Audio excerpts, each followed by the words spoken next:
بسم اللہ الرحمن الرحیم۔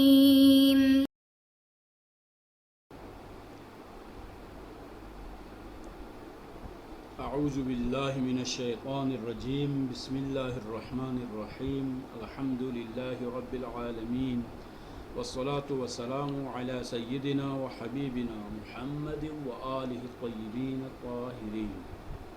السلام علیکم ورحمۃ اللہ وبرکاتہ۔ عزیزان محترم، ہماری گفتگو مفہوم شرط کے بارے میں ہو رہی ہے، اور آج کی گفتگو کا عنوان ہے تداخل اسباب و مسببات۔ یہ جملے شرطیہ کے بارے میں جو ہم بحث کر رہے ہیں، ان مباحث میں سے ایک اہم مبحث یہی ہے، تداخل اسباب اور تداخل مسببات۔ تداخل اسباب اور تداخل مسببات یہ دو چیزیں ہیں کہ اسباب میں تداخل ہو سکتا ہے یا نہیں ہو سکتا، اور مسببات میں تداخل ہو سکتا ہے یا نہیں ہو سکتا۔ تو یہ بحث کہاں پر ہو سکتی ہے، کس مورد میں ہم اس بحث کو مطرح کر سکتے ہیں؟ تو فرماتے ہیں جب سبب متعدد ہو اور جزا واحد ہو۔ متعدد اسباب موجود ہیں لیکن جزا ایک ہے، تو اس صورت میں یہ بحث ہو سکتی ہے۔ اور ساتھ ساتھ ایک اور چیز بھی ہے، وہ یہ ہے کہ جزا قابل تکرار بھی ہو، ریپیٹیبل بھی ہو، یعنی اس کو ہم تکرار بھی کر سکتے ہیں، تو وہاں پر بات ہو سکتی ہے۔ لیکن اگر جزا جو ہے قابل تکرار ہی نہ ہو، تو وہاں پر اسباب جتنی مرضی جو ہے متعدد ہو جائے، ہم جزا کو پھر ریپیٹ نہیں کر سکتے، بلکہ سالبہ و انتفاع موضوع ہے۔ جیسے مثلا ایک آدمی کو قتل کیا جانا ہو، تو اس نے بہت سارے ایسے گناہ انجام دیے ہیں جس کی وجہ سے سزائے موت اس کے لیے ہوتی ہے۔ تو اصل فرض کر 10 آدمی کو اس نے قتل کیا ہے، تو یہاں پر ہر شخص کے بدلے میں اس کے لیے سزائے موت ہوگی، لیکن ایک دفعہ ہی قتل ہو سکتا ہے، چند مرتبہ اس کو قتل نہیں کیا جا سکتا۔ تو ہماری بحث اس صورت میں ہے جہاں پر سبب متعدد ہے لیکن جزا واحد ہے، ساتھ ساتھ جزا قابل تکرار بھی ہے۔ جیسے اذا بلت فتوضا وَإِذَا نُمْتَ فَتَوَضَّأ، اگر کوئی انسان جو ہے اس سے پیشاب اگر اس سے آ جائے، وہ پیشاب کرے تو وضو کرنا ضروری ہے۔ اسی طرح سے وَإِذَا نُمْتَ، اگر کوئی سو جاتا ہے، نیند آتی ہے، اور نیند کی جو ہے شرعی جو حد جو بیان کی ہے، اسی طرح سے اگر کوئی نیند آ جاتی ہے تو فتوضا، یہاں پر اسے وضو کرنا ضروری ہے۔ یہاں پر ہم پہلے تداخل اسباب کے بارے میں گفتگو کریں گے، اس کے بعد جو ہے ہم تداخل مسببات کے بارے میں گفتگو کریں گے۔ آیا اسباب میں تداخل ہوگا یا نہیں ہوگا؟ اسباب تداخل کا مطلب یہ ہے والمراد من تداخل الاسباب وعدمه هو ان السببين هل يقتضيان وجوبا واحدا فيتداخلان في التأثير او يقتضيان وجوبين فلا يتداخلان۔ فرماتے ہیں تداخل اسباب کا مطلب یہ ہے کہ یہ دونوں جو اسباب ہیں، فرض کریں بول کا انسان سے سر درد ہونا، اسی طرح سے نیند آنا، بول اور نیند یہ دو الگ الگ چیزیں ہیں، تو کیا یہ دونوں مل کے آیا دو اسباب وجوب واحد کا تقاضا کرتے ہیں یا نہیں؟ یعنی یہ دونوں ملیں، دونوں کو ہم جو ہے ملا کے کہہ دیں کہ یہ دو اسباب ہے، یہ دونوں مل کے ایک ہی جزا کا یہ دونوں تقاضا کر رہے ہیں۔ یہ تاثیر میں دونوں مشترک ہے، ہر ایک کے الگ تاثیر کا ہم قائل نہ ہوں، بلکہ کہتے ہیں یہ دونوں۔ اسی طرح سے اگر کوئی تیسرا سبب بھی اگر فرض کریں کوئی شراب پیتا ہے، مست ہو جاتا ہے، تو بھی یہاں پر کیا وضو کرنا ضروری ہے۔ اگر اس پر غسل جنابت واجب ہو، فرض کریں اگر فقیہ کا یہ نظریہ ہے کہ وہ غسل کافی نہیں ہے بلکہ وضو کرنا بھی ضروری ہے، تو یہاں پر 4 اسباب ہو گئے۔ تو سوال یہ پیدا ہوتا ہے کیا یہ سارے اسباب مل کے ایک ہی چیز کا یہ تقاضا کریں گے، یعنی تاثیر میں سب کے لیے تھوڑا تھوڑا حصہ ہو، کنٹریبیوشن ہو سب کی، یا نہیں ہے؟ تداخل اسباب کو مطلب اگر سب کو ملا کے ایک ہی نتیجے کے ہم قائل ہو جائیں، تمام اسباب کو ایک سبب واحد قرار دے دیں اور ہم کہہ دیں کہ ان تمام کے لیے ایک ہی جزا کافی ہے، ایک ہی معلول کافی ہے، ایک ہی مسبب کیا ہے کافی ہیں، تو اس کا مطلب یہاں پر اسباب میں آپ تداخل کے قائل ہو رہے ہیں۔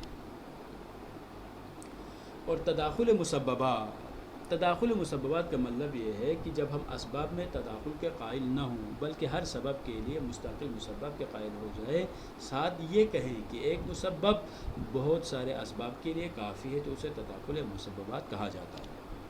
تداخل مسببات کی بحث اس وقت ہو سکتی ہے اگر ہم اسباب میں تداخل کے قائل نہ ہوں. اگر ہم اسباب میں اگر تداخل کے قائل ہو جاتے ہیں تو مسبب تک جانے کی ضرورت پیش ہی نہیں آتی ہے.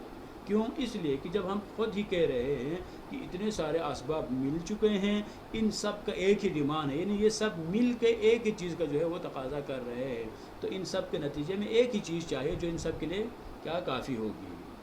لیکن اگر ہم کہتے نہیں ہیں سبب میں سے ہر سبب اپنی جگہ پر مستقل ہے، ہر سبب کے لیے مسبب چاہیے، تو پھر یہاں پر اگلا جو سوال ہوگا وہ سوال یہ ہوگا، اگر ہم ایک مسبب کو انجام دے دیں تمام اسباب کی نیابت میں، ان سب کے لیے اگر ایک مسبب، اگرچہ ہر سبب اپنی جگہ پر مستقل مسبب کا تقاضا کر رہا ہے، لیکن اگر ہم ایک مسبب کو انجام دیتے ہیں تو کیا یہ ایک ہی مسبب تمام اسباب کے لیے کافی ہوگا یا کافی نہیں ہوگا؟ اگر ہم کہہ دیں ایک ہی مسبب تمام اسباب جو ہر اپنی جگہ پر مستقل سبب کا یہ مسبب کا تقاضا کر رہے تھے سب کے لیے کافی ہے، اگر یہ نظریہ اختیار کریں تو اس کو کہا جائے گا تداخل مسببات. پھر ہمیں بہت سارے جو ہے مسببات کو انجام دینے کی کوئی ضرورت پیش نہیں آئے گی. امکان تداخل و عدم تداخل. فرماتے تداخل کہاں پر ہو سکتا ہے اور کہاں پر نہیں ہو سکتا. یہ بھی آپ کی خدمت میں پہلے میں بیان کر چکا ہوں، جہاں جزا قابل تکرار ہو وہاں پر تداخل کے بارے میں بحث ہوگی، لیکن قابل تکرار نہ ہو جیسے قتل، وہاں پر بحث نہیں ہوگی. ہم نے ابھی مثال دی تھی وضو، فرض کرے جتنے اسباب ہو سکتے ہیں اتنی جو ہے مرتبہ ہم وضو کر سکتے ہیں، یعنی اگر 4 مرتبہ اگر کوئی ایسا کام انسان سے انجام پاتا ہے جس کے نتیجے میں وضو ٹوٹ جاتا ہے یا وضو واجب ہو جاتا ہے تو وضو کو ہم ریپیٹ کر سکتے ہیں 1 2 3 4 5. لیکن قتل کی طرح کوئی چیز ہو تو وہاں پر جو ہے فقط ایک ہی مرتبہ اس کو انجام دے سکتے ہیں، بار بار ہم اس کو ریپیٹ نہیں کر سکتے. تو فرماتے ہیں بحث وہاں پر ہوگی جہاں پر جزا قابل تکرار ہو.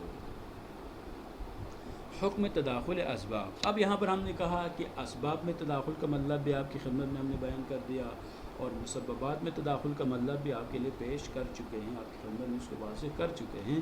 اب سوال یہ ہوتا ہے کہ اسباب میں اگر بحث ہو جائے اصل میں تداخل ہونا ہے یا نہیں، تو اصل کیا ہے؟ تو اصل اسباب میں عدم تداخل ہے. یہاں پر صاحب کتاب مدغل العالی اپنا نظریہ پیش کر رہے ہیں. کیا فرماتے ہیں کہ اگر ہمیں کہیں پر شک ہو جائے کہ یہ اسباب میں اگر تداخل ہونا ہے، تداخل ہونے کا مطلب کیا تھا؟ تداخل ہونے کا مطلب یہ تھا کہ بہت سارے اسباب مل کے ایک جزا کے لیے، ایک مسبب کے لیے مؤثر بن جائے. تو فرماتے ہیں اصل میں کیا ہونا ہے؟ ان سارے اسباب کو ملا کے ایک سبب قرار دینا ہے، سب جو ہے ایک ہی مسبب کے لیے مؤثر بن جائے، یا نہیں ہے بلکہ ہر سبب اپنی جگہ پر مستقل ہے. تو فرماتے ہیں اصل اسباب میں عدم تداخل ہے، یعنی ہر سبب اپنی جگہ پر مستقل ہے اور وہ اپنے لیے مسبب کا تقاضا کرنا ہے. اصل میں یہ کہ اسباب میں تداخل نہ ہو، یعنی آپ بہت سارے اسباب کو ملا کے ایک سبب قرار نہ دیں. اب اس کی دلیل کیا ہے؟ دلیل یہ ہے کہ اصل میں ہر شرط کے لیے جزا کے لیے علت تامہ ہونی چاہیے، یعنی اصل میں ہر شرط جزا کے لیے علت تامہ ہونا ضروری ہے، چاہے اس کے ساتھ کوئی اور شرط ہو یا نہ ہو. اور عدم تداخل اسباب کا مطلب یہ ہے کہ متعدد وجوہ انجام دیا جائے. ٹھیک ہے، یہاں پر اسباب میں تداخل کا مطلب کیا ہے؟ مطلب یہ ہے کہ بہت سارے جو ہے وہ اسباب کے لیے جو ہے آپ ایک ہی مسبب کو انجام دیں گے تب کافی ہے. جبکہ شرط میں اصل قاعدہ کلی کیا ہے؟ شرط میں اصل قاعدہ کلی یہ ہے کہ ہر شرط اپنی جگہ پر علت تامہ ہے، اور ہر شرط جزا کا جو ہے تقاضا کرتی ہے، اور چاہے اس کے ساتھ کوئی اور چیز موجود ہو یا نہ ہو. فرض کرے کوئی انسان اگر بول کرتا ہے، پیشاب کرتا ہے، تو اس کے نتیجے میں کیا ہے؟ وضو واجب ہے، چاہے اسے اس کے بعد نیند آئے یا وہ نیند نہ آئے. بس نتیجہ کیا نکلا؟ نتیجہ یہ نکلا اسباب میں اصل قاعدہ کلیہ، قاعدہ اصولی یہ بنا کہ وہاں پر تداخل نہیں ہونا ہے. نہیں ہونے کا مطلب یہ ہے کہ جتنے اسباب ہوں گے اتنے ہی تقاضے ہوں گے. کس چیز کے؟ مسببات کے تقاضے وہاں پر ہوں گے. وجوب کو متعدد بار انجام دینا ضروری ہے. اگر بہت سارے اسباب کسی انسان سے سرزد ہو جاتے ہیں جن کے نتیجے میں وضو واجب ہو جاتا ہے، تو اسباب میں قاعدہ کلی یہ ہے جتنے اسباب اتنے جو ہے یہاں پر مسببات وضو کرنا ضروری ہے. ثانی جو ہے دوسری صورت کیا ہے؟ مسببات میں قاعدہ کلی کیا ہے؟ حکم تداخل مسببات. مسببات میں فرماتے ہیں مسببات میں جب نزاع ہو جائے تداخل ہونا ہے یا نہیں ہونا ہے، ان بالفاظ دیگر ایک ہی وضو کیا ان تمام اسباب کے لیے کافی ہے یا کافی نہیں ہے؟ قاعدہ کلی کیا ہے؟ اس جملے کا ظہور کس چیز میں ہے؟ تو فرماتے ہیں فظاہر عدم ظہور القضیہ فی احد الطرفین. تو اس مقام میں کوئی اصل ثابت نہیں ہے. ان قضیے کا جو جملے جو ہم بیان کر رہے ہیں، مثلا بول کے نتیجے میں وضو کرنا ضروری ہے، جیسے نیند کے نتیجے میں وضو کرنا ضروری ہے، شراب پینے کی وجہ سے وضو کرنا واجب ہے، اس طرح بہت سارے اور اسباب بیان ہوتے ہیں. تو فرماتے ہیں کہ ان میں سے کسی کا ظہور اس میں نہیں ہے کہ یہ ایک ہی وضو سب کے لیے کافی ہے، یہ کافی نہیں ہے. بس ظہور کا مطلب یہاں کوئی اصل لفظی نہیں ہے، یعنی جملہ شرطیہ کے ظہور نہ امتصال واحد کے کافی ہونے میں ہے اور نہ ہی نہ ہونے میں ہے، بل اس اعتبار سے فاقد ظہور ہے، یعنی جملہ کسی میں بھی جملہ ظہور نہیں رکھتا ہے. جب ہم نے کہہ دیا کہ جب ظہور فاقد ہے تو اب جب اصول لفظیہ سے اگر ہم دست کوتا ہو جائیں، اگر ہم اصول لفظیہ کو ثابت نہ کر سکیں، اصول لفظیہ یہاں پر اگر وجود میں نہ آئے، تو اس کے بعد جو ہے اگلا جو مرحلہ آتا ہے وہ ہے اصل عملی کی نوبت آتی ہے. اصل عملی وہ اصول عملیہ استصحاب ہے، براءت ہے، تغییر ہے، اور کیا ہے یہاں پر استصحاب ہے. استصحاب، براءت، احتیاط اور تغییر، ان چاروں کو اصول عملیہ کہا جاتا ہے. اصول عملیہ عامہ جو تمام ابواب میں ہم جاری کر سکتے ہیں. تو اصل عملی کا تقاضا کیا ہے؟ اصل عملی کا مطلب یہ ہے کہ ہم مقام عمل میں پھر کیا کریں، مقام عمل میں ہماری ذمہ داری کیا بنے گی. جب اصول لفظیہ میں سے کوئی چیز ثابت نہیں ہوتی تو نوبت آتی ہے اصل عملی کی. اصل عملی کا تقاضا یہ ہے کہ ہم پر اصل احتیاط جاری کریں گے. اور اصل احتیاط کا مطلب کیا؟ اور احتیاط کا تقاضا یہ ہے کہ اشتغال الیقینی یستدعی البراءۃ الیقینیۃ. اشتغال یقینی یعنی یقیناً آپ کا ذمہ اگر مشغول ہو چکا ہے تو یقیناً آپ کا ذمہ بری بھی ہونا ضروری ہے. اور یقیناً ذمے کے بری ہونے کا حکم اس وقت لگا سکتے ہیں اگر ہم اس واجب کو متعدد بار انجام دیں گے.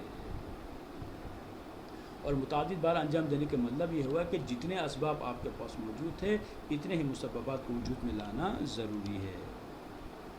اس کا مطلب یہ ہے کہ متعدد بار انجام دینا چاہے، ایک مرتبہ انجام دینا کافی نہیں ہے. لیکن دلیل خارجی آ کر ایک ہی عمل متعدد واجبات کے لیے کافی ہونے پر دلالت کرے تو یہ قاعدے کلیے سے خارج ہے. مثال کے طور پر ہمارے پر بہت سارے دلیلیں موجود ہیں. وہ دلیلیں کیا کہتی ہیں؟ دلیل خارجی موجود ہے کہ اگر انسان کے لیے مبطلات وضو میں سے بہت سارے اسباب اگر کسی انسان سے انجام پائے تو وہاں پر ہمارے پاس دلیل خاص موجود ہے. اور دلیل خاص کا تقاضا کیا ہے؟ یہ بہت سارے ان اسباب کے لیے ہر ایک کے لیے الگ الگ سے وضو کرنا کوئی ضروری نہیں ہے، بلکہ ایک ہی اگر دفعہ وضو کریں تو یہ کیا ہے؟ کافی ہے. تو یہ کیا ہے؟ یہ اس قاعدے کلیہ سے خارج ہے. قاعدہ کلی یہ تھا اسباب میں بھی تداخل نہیں ہونا ہے اور مسببات میں بھی تداخل نہیں ہونا ہے، بلکہ ہر ایک کے لیے، ہر ایک سبب کے لیے مستقل مسبب کو انجام دینا تھا. بس یہ کیا ہو جائے گا؟ خارج ہو جائے گا. اس کی بہت سارے اور بھی مثالیں موجود ہیں. مثال کے طور جیسے غسل جنابت اگر کسی پر واجب ہو جائے تو متعدد اغسال سے کافی ہے. یعنی ایک ہی غسل جنابت اگر کوئی انجام دیتا ہے، اس کے نتیجے میں بہت سارے اغسال اگر اس پر واجب ہو چکے ہوں تو وہ سب کے سب جو ہے ساقط ہو سکتے ہیں. کافی ہے. مثال جمعے کا غسل ہے، غسل مثلا میت ہے، فرض کر اگر کوئی خاتون ہے حیض اور نفاس کی وجہ سے اگر اس کو غسل واجب ہو گیا ہے تو یہاں پر اگر غسل جنابت کرتی ہے تو یہ غسل جنابت کافی ہے، بار بار غسل کرنا کوئی ضروری نہیں ہے. نتیجہ بعض اصل عملی کا تقاضا یہ ہے کہ جب تک کوئی دلیل خاص دلالت نہ کریں تب تک ایک عمل سے متعدد واجبات ساقط نہیں ہوں گے. کوئی دلیل خاص اگر کہہ دیں، جیسے کہ وضو کے بارے میں ہم نے کہا اور غسل کے بارے میں کہا، اگر اسی طرح سے کوئی اور دلیل اگر آپ کو مل جاتی ہے کسی اور مورد میں تو بات ٹھیک ہے. اگر دلیل نہ ہو، صرف ہم ہوں اور یہ قاعدہ کلی، تو اس صورت میں یہ ہے کہ جتنے اسباب ہوں گے اتنے ہی مسببات کو انجام دینا ضروری ہے. اب ہم بڑھتے ہیں آج کے سوالات کی طرح. سوال نمبر 1، تداخل اسباب سے کیا مراد ہے واضح کرے. سوال نمبر 2، اسباب میں اصل کیا ہے، تداخل یا عدم تداخل، وجہ بھی بیان کریں. اور تیسرا سوال یہ ہے تداخل مسببات کسے کہا جاتا ہے، بیان کریں. اور چوتھا اور لاسٹ کوشچن یہ ہے مسببات میں اصل عملی کا تقاضا کیا ہے، مثال دے کر واضح کریں. السلام علیکم ورحمۃ اللہ وبرکاتہ.